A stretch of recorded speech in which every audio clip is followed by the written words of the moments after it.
Hello বন্ধুরা, শুভ সকাল।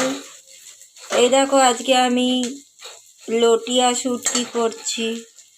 প্রথমে মাছগুলো ভেজে নিচ্ছি, তারপরে এই দেখো আলু কেটে রেখেছি, এখানে পেঁয়াজ টমেটো কেটে রেখেছি, তারপরে এখানে লঙ্কা আদা রসুন আর একটু পেঁয়াজ দিয়েছি, এটা মিক্সিতে বেটে নেব। আর জিরের গুঁড়ো দেবো। আর তারপরে পরপর দেখতে থাকো। এই দেখো কড়াইতে ওই মাছের তেলের মধ্যেই আমি সাদা জিরে ফোড়ন দিয়ে দিচ্ছি। এই দেখো জিরেগুলো পোড়া পোড়া হয়ে গেছে, এখন আমি আলুগুলো দিয়ে দেবো। এতে রসুন পেঁয়াজ বেশি করে দিতে হবে, নাহলে টেস্ট হবে না খেতে। এটা ভাজা ভাজা হলে মশলা দেবো। এ দেখো পেঁয়াজগুলো দিয়ে দিয়েছি, এবারে ভাজা ভাজা হবে, তারপরে নুন হলুদ সব দেবো, দেখতে থাকো।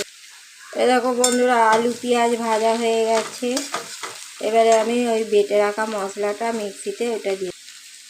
এ দেখো বন্ধুরা আলুটা লাল করে ভাজা হয়ে গেছে, সাথে পেঁয়াজ। এবারে মশলাটা এ দেখো বন্ধুরা জিরে গুঁড়ো লঙ্কা গুঁড়ো একটু ধনে গুঁড়ো সব দিয়ে দিয়েছি। এবারে মাছগুলোকে দিয়ে দেবো।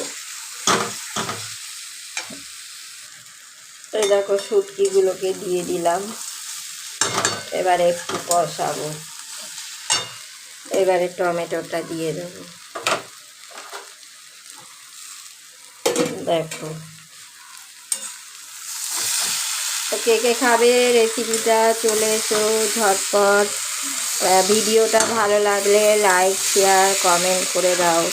এতে তেল আদা রসুন, আদা না তেল আর পেঁয়াজ আর রসুন আর ঝালটা বেশি দিতে হয়, তবে এই শুটকিটা খেতে ভালো হয়।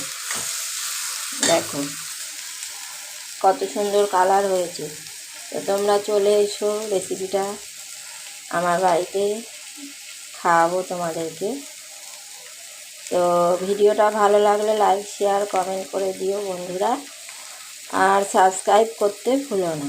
তো আজকে আর একটা রেসিপি করব, আমি পরবর্তী ভিডিওতে দেখাচ্ছি।